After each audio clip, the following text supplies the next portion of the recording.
আসসালামু আলাইকুম, কেমন আছেন সবাই? আশা করি ভালো আছেন। আলহামদুলিল্লাহ আমরাও ভালো আছি আপনাদের দোয়ায়। তো আজকে এই যে রান্নাবাড়ি করতেছি, তো কিসের আয়োজন সেটা নিশ্চয়ই আপনারা বুঝতে পারতেছেন। বাড়িতে মেহমান আসবে, তো সে মেহমান হচ্ছে আমার দেবরের বিয়ের জন্য। তো মেয়ের পক্ষ থেকে লোকজন আসতেছে কথা বলার জন্য। তো এই জন্যই আমরা রান্নাবাড়ি করতেছি। যেমন আপা আসছে, তো আমার আপাই হচ্ছে মেন ঘটক। তো এই জন্যে দেখেন আগে আগে চলে আসছে খাওয়ার জন্য। তো ওনারা মানে ইফতার করবে এখানে, তো ইফতারিও বানাবো কিছু, আর রান্নাবাড়িও করতেছি। তো ওনারা ইফতার করে খাওয়া দাওয়া করে কথা বলে তারপরে যাবে।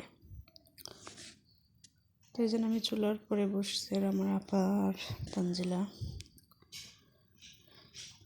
হেল্প করতেছে। তারপর এখন মাংস মাখায়া তারপরে দিবে, সব মশলাপাতি দিয়ে এবারে মাখায় তারপর আমরা বসাবো।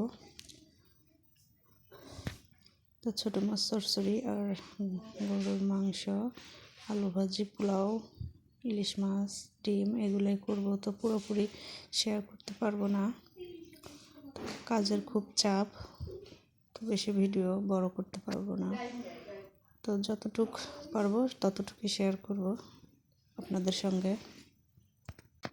আমার আপা এই যে বাটা মশলা দিয়ে মানে যত মশলাপাতি আছে সবগুলো দিয়েই মাখাবে। তো কতটুকু আদা রসুন বাটা দিবে ওটা জিজ্ঞেস করলো আমার কাছে।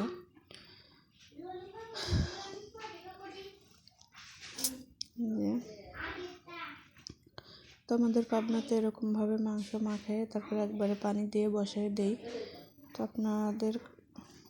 আপনারা কিভাবে রান্না করেন সেটা কমেন্টে জানাবেন। আর যারা কষায় রান্না করেন তারা একবারে এভাবে একটু মাখিয়ে মাংস রান্না করে খেয়ে দেখবেন, অনেক টেস্ট হয়। তো মাংস চুলায় দিয়েছি, এখন চুলা ধুয়ে রেডি করতেছে, এটা সেদ্ধ দিব। দেখেন দুই চুলায় দুইটা বসায় দিছে যাতে তাড়াতাড়ি হওয়ার জন্য।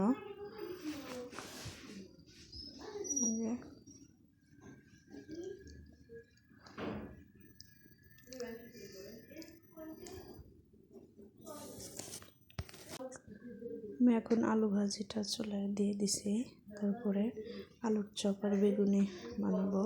তো এগুলো রেডি হয়ে গেছে, যে এগুলো করে ফেলতেছি, নাইলে সময় পাবো না, এমনিতে অনেক লেট হয়ে গেছে। এখন চুলাটা হয়ে গেলেই তানজিলাকে বলছি ফল ভিজাতে, দেখেন এই যে ফল ভিজায় রেডি করে রাখছে, এগুলো কাটতে হবে, ইফতারি রেডি করতে হবে। তো আমি এখন পোলাও রান্না করে এটা শেষ করেই আবার ইফতারি রেডি করব।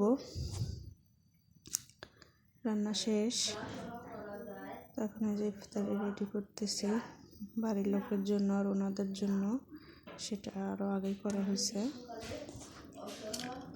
এই যে দেখেন সবাই ইফতার করতেছে একসঙ্গে বসে। সেই সব তাবাসসুম নুসরাত আছে, আমার আপা আছে, আর অন্যরা অন্য রুমে। তো আজকে ভিডিওটা পর্যন্তই, আল্লাহ হাফেজ।